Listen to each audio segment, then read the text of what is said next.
जिस दिन भीतर कोई मैं का स्वर नहीं उठता, उस दिन आप अपने वास्तविक मैं पर खड़े हो जाते। उस वास्तविक मैं का नाम है आत्मा। और तब स्वभावतः चंद्रमा जैसा निर्मल हो जाता है व्यक्तित्व, सदा आनंद में और स्वयं प्रकाश। वहां प्रकाश है ही, वहां आनंद है ही। बस जरा सा मैं से एक छलांग लगानी उस आत्मा पर। वहां निर्मलता है ही, वहां की निर्मलता कभी खंडित नहीं हुई।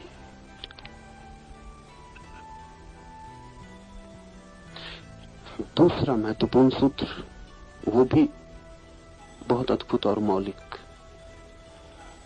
शब्द कभी कभी छिपा लेते और दिखाई नहीं पड़ता, और शब्द परिचित होते हैं, इसलिए शब्दों के भीतर उतरना मुश्किल हो जाता है। ये शब्द सब आपने सुने होंगे, इनमें कोई अपरिचित नहीं, लेकिन इनका संयोजन बिल्कुल अपरिचित है। क्रिया का नाश होने से चिंता का नाश होता है,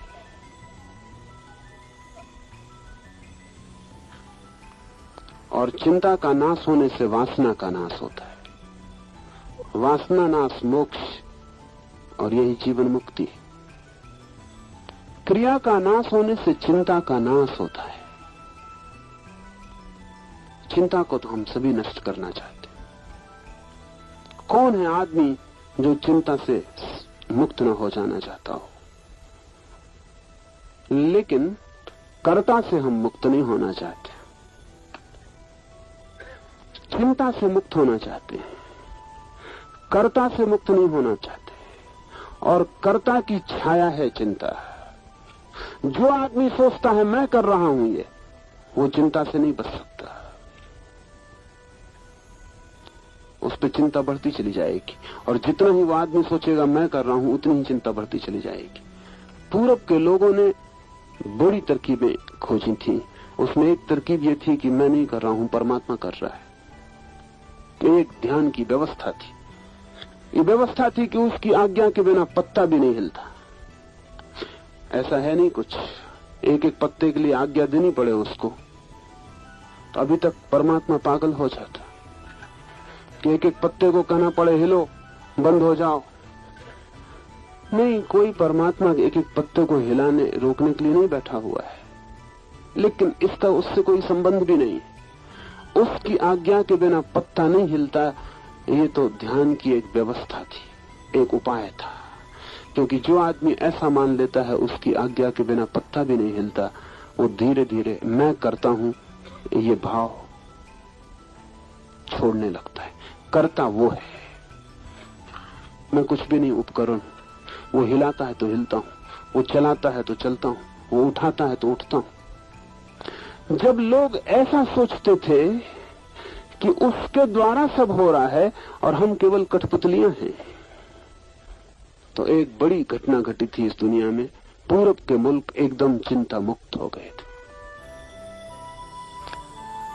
पूरब ने जितना निश्चिंत समय जाना है जमीन पर और कहीं नहीं जाना गया, और अभी पश्चिम जितना चिंता से भरा हुआ समय जान रहा है, उतना चिंता से भरा समय भी कभी नहीं जाना गया। पर उसका कारण वही है, क्योंकि पश्चिम में ईश्वर संदिग्ध हो गया, भाग्य की धारणा व्यर्थ हो गई। मैं नहीं कहता कि भाग्य की धारणा सही है, लेकिन भाग्य की जो उपाय व्यवस्था थी कि भाग्य सब कर रहा है तो फिर हम करता नहीं रह जाते, वो समाप्त हो गया। पश्चिम में न कोई ईश्वर बचा, न कोई भाग्य बचा, न कोई नियति बची। सारा जुम्मा आदमी पे पड़ गया। मैं कर रहा हूं, जो भी कर रहा हूं मैं कर रहा हूं, क्योंकि इसको हटाने के लिए कोई जगह न रही। ईश्वर हो या न हो, इससे अंतर नहीं पड़ता। लेकिन अगर आप अपने कर्तव्य को ईश्वर पे छोड़ सके, न हो तो भी आप पर तो परिणाम शुरू हो जाता है कि आप निश्चिंत हो जाते। पश्चिम में चिंता घनी हो गई है। अमेरिका के मनोवैज्ञानिक कहते हैं कि 4 आदमियों में 3 आदमी मानसिक रूप से रुग्ण हैं। 4 आदमियों में 3 आदमी। ये चौथा आदमी भी कितनी देर तक इन 3 के बीच बचेगा? ये 3 सब उपाय कर रहे हैं उसको भी डुबा देने के, बड़ी संख्या होगी। 4 में से 3 आदमी अगर मानसिक रूप से अस्त व्यस्त रुग्ण हो गए, क्या कारण होगा? पूरब में इतने पागल कभी पैदा नहीं किए, पश्चिम ने इतने पागल पैदा किए। पश्चिम में पागलपन बढ़ता जाता है और धीरे धीरे स्वीकृत होता जाता है। फ्रायड ने तो अंत में यह स्वीकार कर लिया जीवन भर के अनुसंधान के बाद कि आदमी को सुधारने का वस्तुतः कोई उपाय नहीं। आदमी थोड़ा ना बहुत पागल रहेगा ही। असमर्थता स्वीकार कर ली, और फ्रायड स्वीकार करे असमर्थता तो बड़ी कीमत की है, क्योंकि ये आदमी 50 साल जिंदगी के आदमी के मन के अनुसंधान में ही लगाया है, गहरी से गहरी खोज की। उसका कहना है कोई उपाय नहीं है कि आदमी बिल्कुल स्वस्थ किया जा सके, पर फ्रायड को पता नहीं कि स्वस्थ आदमी जमीन पर रहे, स्वस्थ समाज भी रहे, पर उन समाजों की धारणाएं दूसरी थी। उसमें बड़ी से बड़ी गहरी धारणा थी ये कि कर्ता मैं नहीं हूं। इसका उन्होंने उपाय कर लिया था। कर्ता परमात्मा है, भाग्य है, विधि है, नियति है, कोई और है, मैं हूं केवल एक उपकरण मात्र, एक पत्ते की तरह हिलाता है हिलता हूं, नहीं हिलाता नहीं हिलता हूं, जिताता है जीत जाता हूं, हराता है हार जाता हूं, मेरा कुछ भी नहीं। इसके दोहरे परिणाम हुए। एक परिणाम तो ये हुआ कि जब मैं करता नहीं हूं तो चिंता के पैदा होने का कोई कारण नहीं उठता। हार भी स्वीकृत हो जाती है, जीत भी स्वीकृत हो जाती। तो जीत भी मेरी नहीं है तो जीत से भी अहंकार निर्मित नहीं होता, और हार भी मेरी नहीं है तो रात की नींद भी नष्ट नहीं होती, चिंता भी नहीं पकड़ती, मन में व्यथा भी नहीं आती। और भी बड़े मजे की बात है, कोई दूसरा आदमी जीत जाए तो ईर्ष्या भी नहीं पकड़ती, क्योंकि वो आदमी जीत गया, इससे कुछ बड़ा नहीं हो गया है, परमात्मा की मर्जी। उस आदमी का बड़प्पन नहीं है कुछ कि जीत गया और हम हार गए तो हम कुछ छोटे हैं, परमात्मा की मर्जी।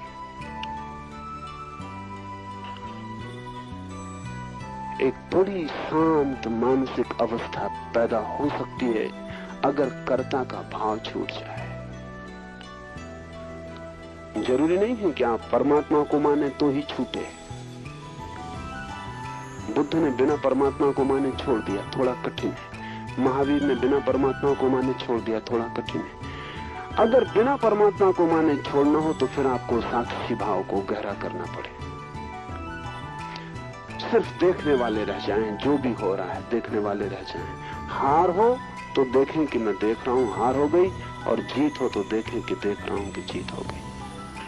ना तो मैं हारता हूं और न मैं जीतता हूं, मैं केवल देखता हूं। सुबह आती है तो देख लेता हूं सुबह आ गई, सांझ होती है तो देख लेता हूं सांझ हो गई, रात का अंधेरा गिरता है तो मान लेता हूं कि अंधेरा गिर गया, सूरज निकलता है प्रकाश हो जाता है तो जान लेता हूं कि प्रकाश हो गया। मैं अपनी ही जगह देखने वाला बना रहता हूं, चाहे रात हो और चाहे दिन, चाहे सुख हो चाहे दुख, चाहे हार चाहे जीत। तब फिर साक्षी में कोई ठहर जाए तो कर्ता विलीन हो जाता है, क्रिया आपकी नहीं रह जाती। क्रिया के केंद्र आप नहीं रह जाते, आप दृष्टि, दर्शन, ज्ञान के केंद्र हो जाते। क्रिया आसपास प्रकृति में होती रहती है। महावीर कहते हैं पेट को भूख लगती है, मैं देखता हूं।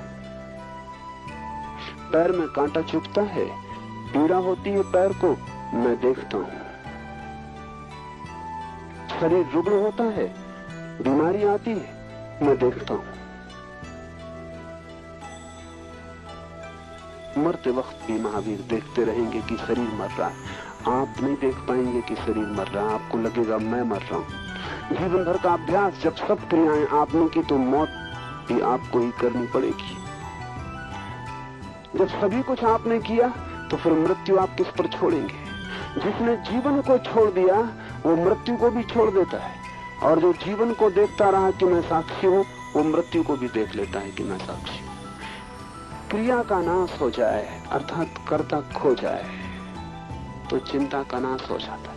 इससे भी गहरी बात दूसरी है, और चिंता का नाश होने से वासना का नाश होता है। ये सूत्र लगता है कि जैसे कुछ भूल हो गई, निरंतर शास्त्रों में कहा है वासना का नाश हो तो चिंता का नाश होता है। और यही आपने सुना भी होगा कि अगर वासना न रहे तो चिंता नहीं रह जाती। ये सूत्र बिल्कुल उल्टी बात कह रहा है।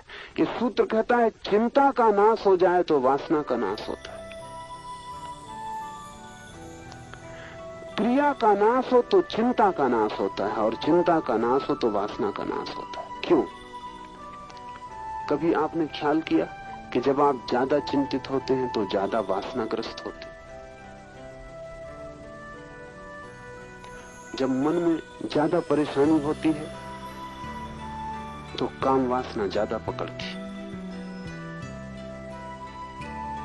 क्योंकि मन की परेशानी भी काम वासना के साथ बाहर निकल जाती है, हल्का हो जाता है। जब चित्त क्रोध में होता है तब भी काम वासना ज्यादा पकड़ती है। चित्त प्रफुल्लित हो, आनंदित हो, काम वासना कम पकड़ेगी। अगर चित्त बिल्कुल आनंद में रहे काम वासना पकड़ेगी ही नहीं। इसके कारण है जब चित्त में कोई भी चीज तनाव की एक सीमा के बाहर पहुंच जाती है तो जो काम केंद्र है वो सेफ्टी वाल्व की तरह काम करता है। वो है ही सेफ्टी वाल्व। जब आपकी चिंता बहुत हो जाती है, उसको सहना मुश्किल हो जाता है और इतनी शक्ति आप में दौड़ने लगती है कि उतनी शक्ति आपको बेचैन करने लगती है, तो शरीर उस शक्ति को बाहर फेंकने का उपाय खोज लेता है। काम केंद्र सेफ्टी वाल्व है। तो जहां भी शक्ति का काम करना हो वहां सेफ्टी वाल्व लगाने पड़ते हैं। प्रकृति ने भी लगाया हुआ है। अगर आप स्टोव गर्म कर रहे हैं तो उसमें भी इंतजाम करना पड़ता है कि अगर आप ज्यादा हवा भर दें तो कहीं सेफ्टी वाल्व होना चाहिए जो निकल जाए। घर में बिजली आप लगाते हैं तो फ्यूज लगाने।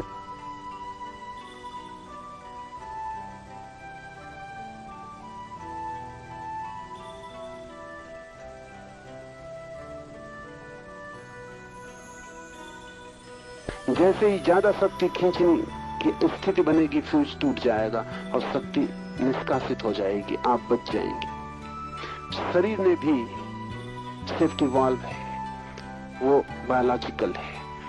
सेक्स सेंटर, काम केंद्र सेफ्टी वाल्व है। जब भी आपके भीतर ज्यादा शक्ति भर जाती है और बेचैनी बढ़ जाती है और चिंता पकड़ लेती है और भीतर द्वंद्व चलने लगता है, तब जरूरत है या तो आप साक्षी हो जाएं तो ये सब उपद्रव शांत हो जाए, और या फिर ये सारा उपद्रव, दूसरा उपाय है कि आपकी शक्ति शरीर के बाहर चली जाए, आप कमजोर हो जाए, तो उस कमजोरी में ये उपद्रव शांत हो जाए। क्योंकि उपद्रव के लिए शक्ति चाहिए, इसलिए अक्सर ये होता है कमजोर आदमी भले आदमी होते हैं। उसका मतलब ये नहीं कि वो भले होते, उसका कुल मतलब इतना होता है कि बुरा करने की जितनी शक्ति चाहिए वो उनके पास नहीं। कभी ख्याल किया आपने कि मोटे आदमी सदा प्रसन्न मालूम होते और आमतौर से मिलनसार होते और आमतौर से झगड़ेलू नहीं होते? क्यों? अगर आप पूछें फिजियोलॉजिस्ट से, शरीर शास्त्री से, तो वो कहता मोटा आदमी लड़ नहीं सकता, लड़े तो पिटेगा, तो मिलनसार हो जाता, क्योंकि वो झंझट, वो लड़ने का काम हो नहीं सकता उनसे, करेंगे तो उसमें पिटेंगे, इसलिए वो मुस्कुराते रहते हैं। मुस्कुराहट का मतलब ये है कि कोई झगड़ा नहीं करना है किसी से, तो सब ठीक है, झगड़े में नहीं उतरना है। मोटा आदमी भाग नहीं सकता, और झगड़ा हो तो दो ही उपाय हैं, या तो लड़ो या भागो, वो दोनों नहीं कर सकता, झगड़ेलू नहीं रह जाता। मगर इसका ये मतलब नहीं कि झगड़ा समाप्त हो जाता।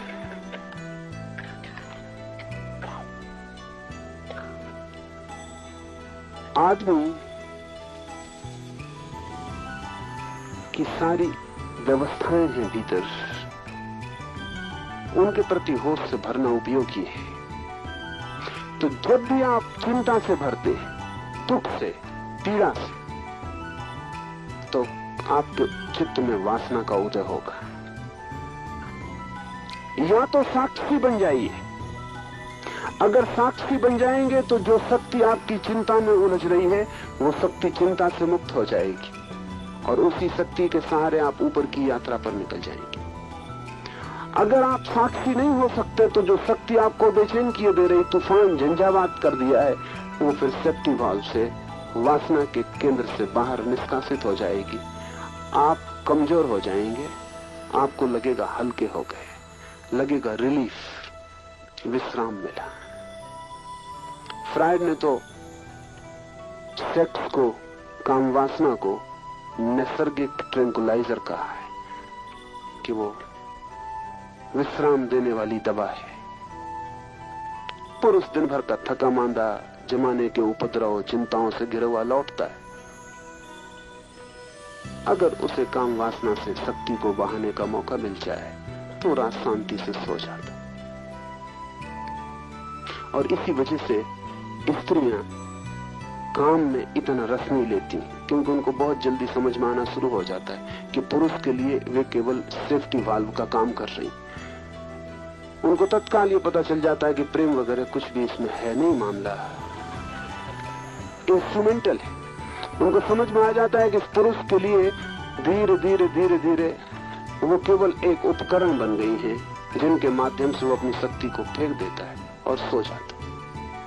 और अक्सर ये होता है कि पुरुष संभोग के बाद करवट लेकर सो जाता और स्त्री रोती रहती। उसके कारण है क्योंकि स्त्री का इससे ज्यादा और गहन अपमान नहीं हो सकता कि उसका उपयोग वस्तु की तरह कर लिया जाए। मेरे पास न मालूम कितनी स्त्रियां आके कहती हैं तो उन्हें काम वासना में जरा भी रस नहीं है। उसका कारण ही नहीं कि उन्हें रस नहीं है, उसका कुल कारण यह है कि पुरुष ने उनका उपयोग केवल एक वस्तु की तरह किया है, इससे रस विरस हो गया है। अन्यथा ऐसा नहीं कि रस नहीं है, असलियत उल्टी है। स्त्रियां ज्यादा कामातुर हैं पुरुषों से, उनके पास ज्यादा ऊर्जा है काम की, लेकिन दिखाई नहीं पड़ती वो कामातुर, बल्कि बिल्कुल ही रसहीन मालूम पड़ती है। पुरुष को भी वो ऐसा मान के चलते हैं कि ठीक है, निपटारा हो जाता है, झंझट मिटी। बाकी कोई रस स्त्रियां लेती नहीं मालूम पड़ती। उसका कारण ये नहीं कि उनके भीतर कोई वासना नहीं, उसका कुल कारण इतना है कि वासना में उन्हें लगता है कि वो केवल वस्तु की तरह उनका उपयोग किया जा रहा है। व्यक्तित्व उनका वस्तु जैसा समझा जा रहा है, इससे पीड़ा होती। पर इसके दो दूसरे परिणाम होते हैं। पुरुष तो काम वासना से निकाल लेता है अपनी ऊर्जा को, स्त्रियां क्या करें? इसलिए स्त्रियां झगड़ेल, उपद्रवी, कर्कशा, वो दूसरे रास्तों से 24 घंटे निकालती हैं, क्योंकि उनके लिए सेफ्टी वाल्व बंद हो गया। उनके लिए तो ये सिर्फ एक बात रह गई कि ठीक है पुरुष का उपाय है, लेकिन फिर स्त्रियां कर्कशा हो जाती हैं। ये बड़ी उल्टी बात है। स्त्रियों को होना चाहिए ज्यादा मधुर, पर ये होता नहीं। होना चाहिए ज्यादा सौम्य, लेकिन ये होता नहीं। होना चाहिए संगीत जैसा, लेकिन ये होता नहीं। क्या बात है, कहीं कुछ नैसर्गिक भूल चूक व्यवस्था में हो रही है, और वो व्यवस्था में ये हो रही है कि जो निकास का सहज मार्ग उनके लिए हो सकता था वो अवरुद्ध हो गया। उसके प्रति उन्होंने रस त्याग कर दिया, और साक्षी बनना तो मुश्किल है। इसलिए अब वो सारी शक्तियां घूमती हैं और अलग अलग मार्गों से निकलती हैं। हाथ से बर्तन छूट जाएगा स्त्री का, चीनी का होना चाहिए तब छूटेगा, टूट जाएगा, उसके टूटने से निकास हो रहा है। इसलिए आप बिल्कुल चार्ट बना सकते हैं कि किन दिनों में आपके घर बर्तन ज्यादा टूटते हैं।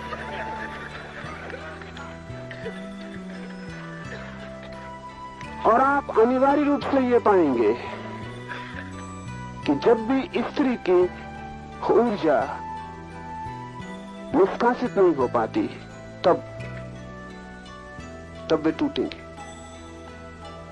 तब 25 उपाय से स्त्री अपने क्रोध से, अपने तनाव से अपनी शक्ति को बाहर फेंकना चाहेगी। जब चिंता होती है चित्त पर भारी, तो चित्त वासना की तरफ दौड़ता है। इसलिए सूत्र कहता है चिंता के नाश होने से वासना का नाश होता है। ये सूत्र बहुत अनूठा है और ये बहुत प्राचीन है और मनुष्य तो अब इसका पता लगा पा रहे हैं। अगर आप निश्चिंत हो जाएं तो वासना क्षीण हो जाएगी। अगर आप बिल्कुल निश्चिंत